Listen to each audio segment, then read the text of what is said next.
Everyone in the lobby turned their heads at the same time. He hadn't said a word yet, but something about his presence, his stillness, cut through the low buzz of voices, tapping keys and banking transactions. The double doors of the Rockview Chase Bank had barely swung shut behind him, and already people had fallen silent. Some out of curiosity, some out of reflex, others because, deep down, they could sense that this wasn't just a random man walking in from the cold. No one could explain it exactly, not yet, but everyone felt it. He looked like he didn't belong, not here anyway. He was tall but slightly hunched, with shoulders that carried too many years.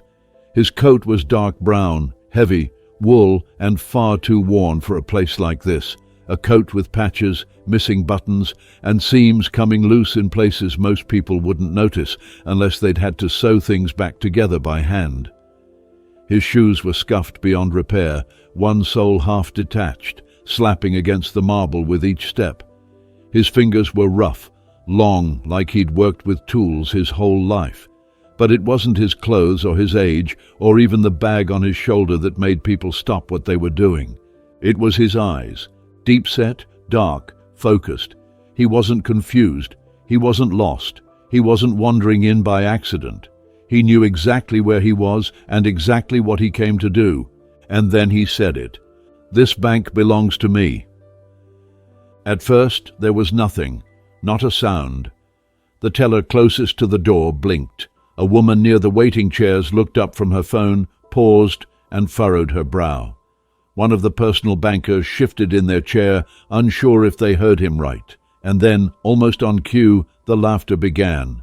It started in a ripple, soft chuckles, then louder laughs, and finally, the kind of full-throated, judgmental mockery that fills a room with the sound of disbelief. Not disbelief rooted in confusion, but in arrogance. The kind that says, you don't belong here, and we all know it. A younger man near the back nudged his girlfriend. "Yo," he said, "the bank is his." They laughed together. A woman in a tailored suit tightened her grip on her designer purse and whispered, "Where's security?" A kid in line with his mother giggled, repeating the phrase, "The bank is mine," like it was a joke from a cartoon. No one took him seriously. Why would they? He looked like someone who should be asking for change on the sidewalk, not claiming ownership of a multi-million-dollar financial institution. They saw a coat with holes, a bag that looked like it held cans or blankets, shoes that should have been thrown out years ago. They didn't see a man. They saw an interruption, an inconvenience, a scene. The bank's security guard, tall, broad, buzz-cut, adjusted his belt and stepped forward, all business. He didn't touch his weapon, but his stance said he might. "Sir," he called out, with that kind of voice that's been trained to sound firm, even when it's laced with annoyance, "you need to leave. This isn't the place for that." But the man didn't move. He didn't raise his voice. He didn't react to the insult in the guard's tone, or the stifled laughs still echoing behind him. He just looked around the room again, calm, patient, measured, and said once more, a little slower this time, a little louder, "This bank belongs to me." That was when things began to shift, not fully, not yet. But the laughter didn't spread this time. People didn't know why, but something about the way he stood there, unmoved by mockery, untouched by contempt, it made them uncomfortable, not afraid, just uncertain, and uncertainty is often the first crack in arrogance.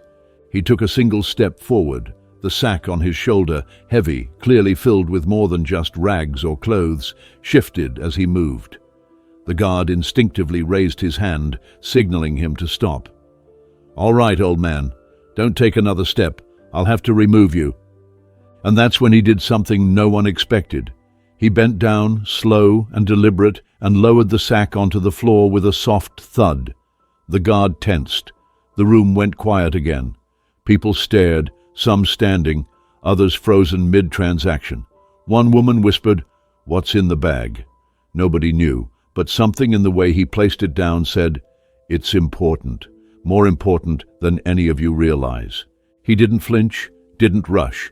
His hands, old, calloused and trembling only slightly, began to untie the top of the sack. The first layer pulled back revealed edges of paper, something old and yellowed. Then the soft corner of a leather-bound book. His fingers brushed against it like he was handling something sacred, something with weight far beyond its size. And though he said nothing else yet, in that moment, for the first time, the laughter completely stopped. Because, for the first time, people began to wonder, what if he wasn't lying? What if he was telling the truth? The knot came undone slowly, deliberately, like the old man was unlocking a vault not just of items, but of history. He moved with care, with reverence even, and the sack began to open, the thick fabric folding down to reveal its hidden contents. At first, it looked like nothing special. Aged papers, a bound book, a few stacks of what appeared to be old cash, wrapped in faded twine. But there was something about the way he touched each item, like he wasn't just showing them, but remembering them, that made the atmosphere in the lobby feel different, like the very air had started to shift. The first thing he pulled out was a large leather ledger. Its corners were cracked, its binding nearly split. The cover was stained, darkened by time, but clearly marked with elegant cursive. Chase Bank, 1948. The moment that title became visible, a strange silence rippled outward from the table where the man stood. Several people leaned in just slightly, unconsciously, drawn toward it by some invisible pull. He turned it toward the crowd and let it rest open in his hands. The pages were filled with neat, handwritten lines, accounts, dates, signatures, and on the very first page, scrawled in ink now faded to a deep brown, a name stood clearly in the center: Elijah C. Kirby. People blinked. That name, it wasn't familiar. It wasn't in any plaque, any history book, any framed photograph on the bank's wall. But the way the man said it, the weight behind it, suggested it should have been. A few customers started murmuring among themselves. Others pulled out their phones and began recording, slowly, quietly, unsure if what they were witnessing was insanity or revelation. Even the security guard who had been so quick to step forward now stood still, hand hovering awkwardly near his belt, unsure what to do next. The old man turned another page. His voice, though soft, carried. "Every account," he said, "every signature here, I wrote them. Every dollar recorded in this book passed through my hands. This ledger was mine before anyone in this building ever knew what Chase Bank was. I built this with my hands, my time, my money." He didn't raise his voice. He didn't need to. Each word dropped into the stillness of the room like a stone into a quiet pond, rippling outward and striking something in people's expressions. That was when the bank manager stepped out. Richard Hall had been watching the scene unfold through the glass window of his office, the disturbance at first barely registering. Just another complaint, maybe a customer acting out. But when he saw the room fall silent, and when he caught sight of what the old man was holding, he knew it was something else. He was a man in his early 40s, dressed in a tailored navy suit, confident in posture, hair neat and swept back, the kind of man who had learned early in life how to command a room without raising his voice.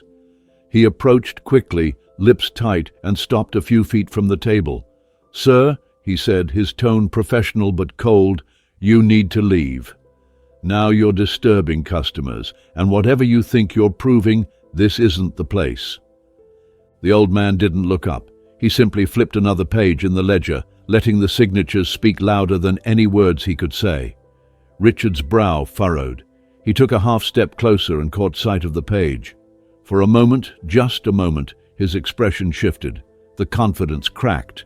But then it returned, steeled, this time with a sharp edge.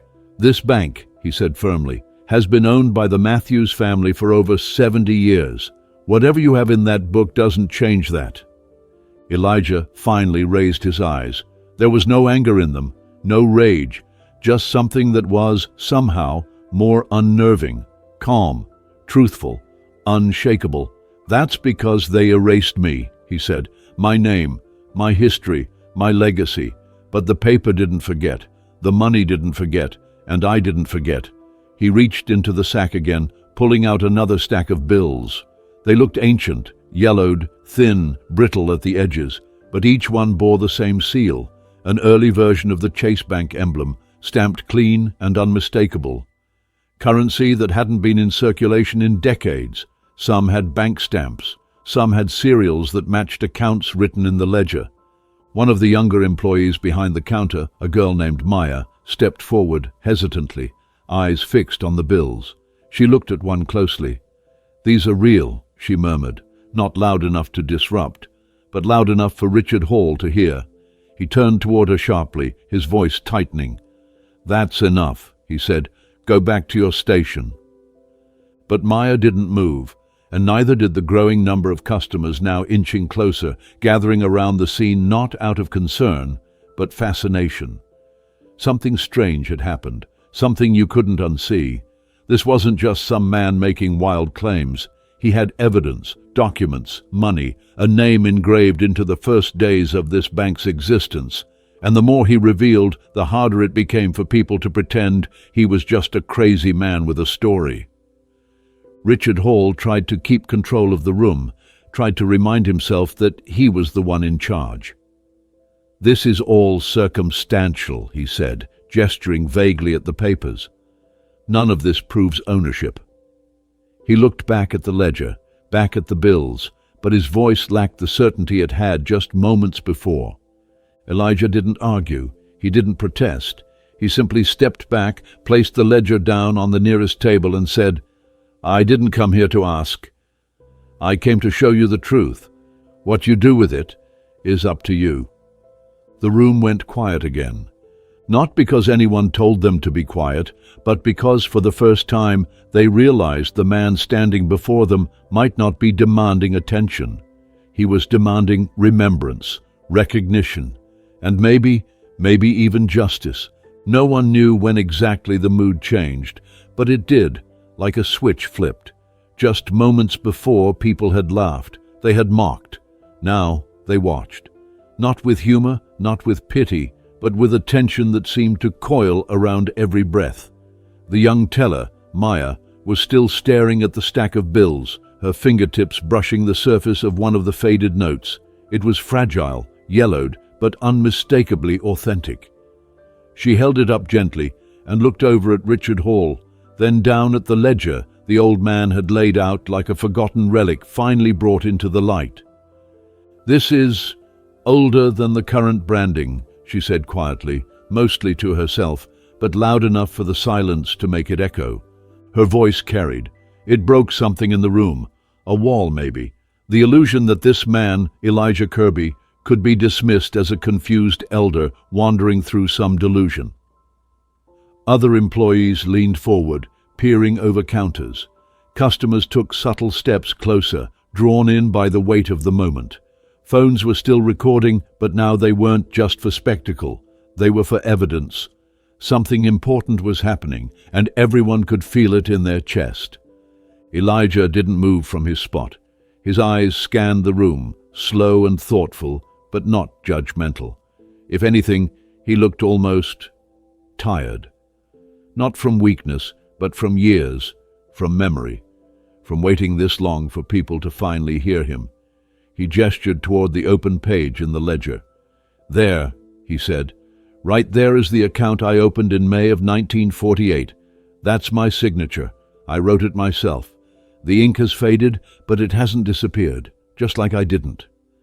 Richard stepped forward and leaned down, almost unwillingly, as if his pride wouldn't let him, but curiosity forced him anyway.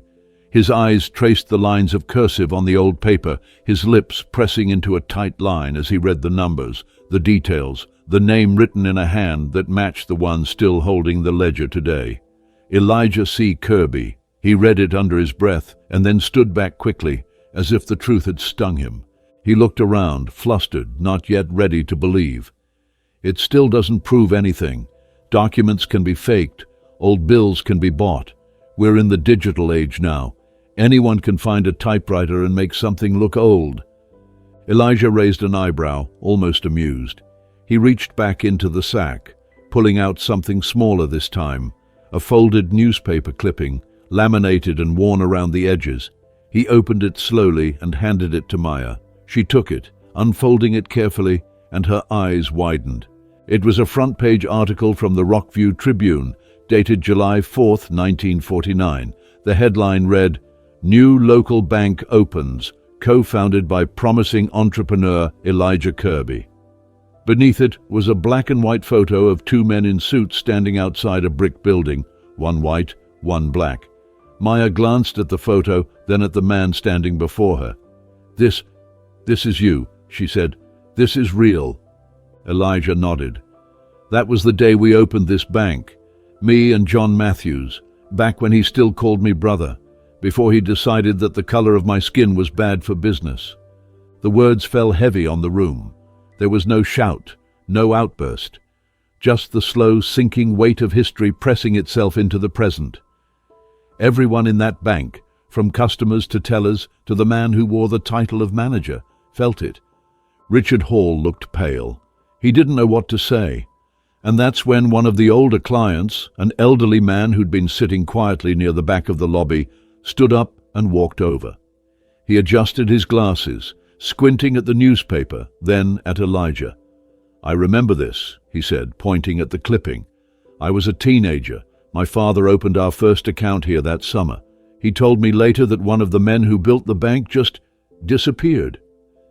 He paused, then looked at Elijah again, slower this time, like he was recognizing a ghost.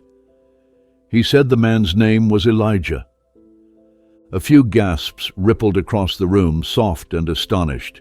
Elijah didn't smile, not smugly, not proudly, just calmly. He looked at the man and said, "I never disappeared. They just covered their tracks so well no one bothered to look." Then came the moment that changed everything. One of the bank's executives, a man named Dale, who'd been watching from the side hall, stepped into view. Unlike Richard, Dale had been with the bank long enough to know names that were never printed, stories that were never spoken aloud, but whispered over whiskey and behind closed doors. And when he saw the ledger, when he saw the signature, the clippings, the cash, he didn't ask a single question. He didn't try to explain it away. His face turned grey, and he simply muttered, "My God, it's true." Richard turned to him, furious. "Dale, what are you saying?" But Dale didn't answer him. Instead, he looked directly at Elijah, voice strained. "They told us the records were lost in a fire, but there were always rumors, always gaps in the story. You really were erased." The silence that followed was deafening. Customers whispered to each other. Employees looked from face to face, unsure whether to be horrified, ashamed, or amazed. And through it all, Elijah stood motionless, not triumphant, not gloating, just present. Finally present in the institution he had built. Finally seen by the people who'd inherited its wealth, its legacy, its prestige. A legacy built not just on numbers and accounts, but on betrayal. And then came the dilemma. Richard was sweating now, his authority crumbling, his control slipping away like sand through fingers. He could feel the weight of what this meant, not just for him, but for the bank, for the Matthews family, for the foundation that every employee, every board member, every investor believed was solid. "Even if this is true," he said, his voice cracking, "what do you want, Mr. Kirby? What are you trying to do here? You want money? Recognition? What's the end game?" Elijah looked him in the eye. "I didn't come here to beg. I came here so the truth could finally breathe, so that the lie would stop being repeated. I don't want your money. I want your silence to end." And in that moment, the silence truly did, because now no one in that building could say they didn't know. For several seconds, no one moved. The room held its breath. Even the buzzing lights overhead seemed to dim under the weight of what had just been revealed. Elijah's voice still echoed somewhere in the minds of those present. "I want your silence to end." It didn't come with a threat. It wasn't loud. It wasn't angry. It was spoken like a man who had lived with silence for so long that breaking it had become sacred. The kind of silence that kills history, buries truth, and lets powerful people sleep at night. But as Elijah stood there, his sack opened, his ledger laid out, The brittle money of a forgotten legacy fanned across the table. What once felt like an old man's rambling now took the shape of something far more dangerous to those in control. Undeniable proof. The truth no longer whispered. It stared everyone in the room straight in the face. Then something shifted again. This time it wasn't the air, it was fear.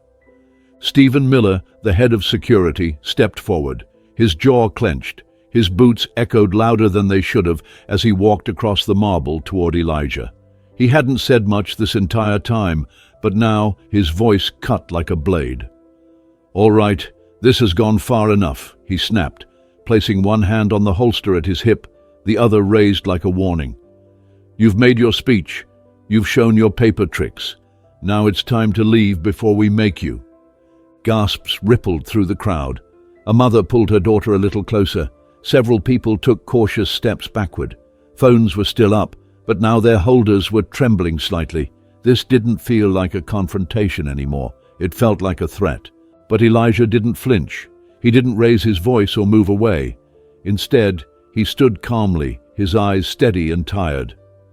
Not the kind of tired that begged for rest, but the kind that comes after years of waiting for a moment like this. He looked directly at Stephen, not with defiance, but with something colder. Clarity. "You want to silence me now," Elijah said, "because you realize this place was built on something rotten. You stand there with your weapon as if your fear can erase my story like they erased my name. But the truth doesn't kneel to threats." Stephen hesitated, just for a breath. But it was enough. Enough for the weight of the room to turn on him. Enough for the old stories he never believed in to now sit on a table, written in ink, backed by faces he could no longer ignore. That's when James Temp, the man who, until today, had only ever lived by the rulebook, made the decision that would change his life. Slowly he stepped in front of Elijah, between the old man and the security guard. His hand wasn't raised in fear, but in something far more dangerous in the eyes of those who protect power. Resolve. "Stephen," James said, "put your hand down." Stephen blinked. "What?" "I said put your hand down," James repeated, louder this time. "This man is not a threat, not to this bank, not to you. But if you pull that weapon, if you take one more step in fear, you'll be the one responsible for destroying the last shred of dignity this place has left." The room was still again, a breath away from disaster. Stephen's hand trembled, not just from tension, but from realization, from seeing his own reflection in the eyes of everyone watching, a man who had confused power for righteousness. His fingers loosened. Slowly, he stepped back. The threat faded, but the damage was already done. No one looked at him the same after that. Elijah gave James a nod, not of gratitude, but of recognition. One man stepping aside to let the truth finally pass through. But the most unexpected moment came seconds later. A young woman from behind the counter walked out, her heels soft against the floor. It was Maya, quiet, soft-spoken Maya, who hadn't even dared to question her superiors before today. She approached the table and picked up one of the bills Elijah had laid out. Her eyes traced the faded emblem, her fingers brushing the frayed edge like she was holding something holy. Then she looked at Elijah and placed the bill gently in front of him. "I believe you," she said, "and I'm sorry." Her voice cracked through the room louder than any shout, and it didn't stop there. Josh, the teller who'd whispered a joke earlier in the day, now stepped forward too. He didn't say much, just picked up another bill and placed it beside Maya's. "I was wrong," he muttered, barely above a whisper. "We all were." One by one, the bank staff followed. Employees who once whispered, smirked, or watched in silence now came forward, placing these small artifacts of stolen history in a quiet line of atonement. Some didn't even look Elijah in the eye. They couldn't. But their actions said what their words couldn't. "We see you now." Elijah stood motionless. His face didn't change, but something in his shoulders softened, like he'd finally put something down that had been weighing on him for a lifetime. Behind him, a man near the door stepped aside, clearing a path. Then another and another. Without a word, they opened space for Elijah to leave. Not because they wanted him gone, but because they understood that his presence had already left its mark, that the lobby they stood in, the bank they trusted, the legacy they thought they knew had been changed. Forever. Elijah turned back once at the doorway. He looked at the long, winding trail of evidence, of acknowledgement, of apology, bills laid out like a bridge between the past and the present. He looked at James, who still stood between fear and truth, and at Maya, who now held the old newspaper clipping like a sacred relic. He didn't say much, just 5 words. "Don't forget me again." Then he stepped into the sunlight, out of the place that had erased him, out of the silence, out of history's margins, but not out of memory, because after today, no one in that bank would ever be able to say they didn't know the truth, and they would never again be able to pretend it wasn't standing right in front of them, coat torn, eyes clear, and voice steady. A man who once built a bank, lost everything to lies, and came back to speak the words they were never meant to hear. And the world, for the first time in over 50 years, finally listened.